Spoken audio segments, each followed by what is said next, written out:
Ang lulo ko, hilabihan ka babairo.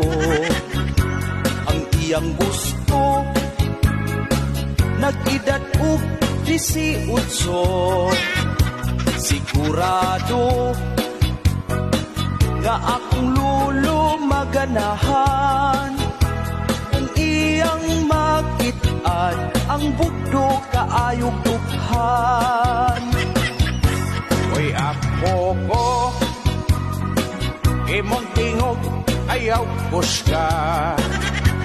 Kay basin o makadungog imong lola. Maawayan o giyahaon niyang tinuton. Nga kung mga pitko, akong junior iyang putlon. Ang lulo ko, bisan paog siya tikuang na. Pero kusog gihapon nga manghiram upaa.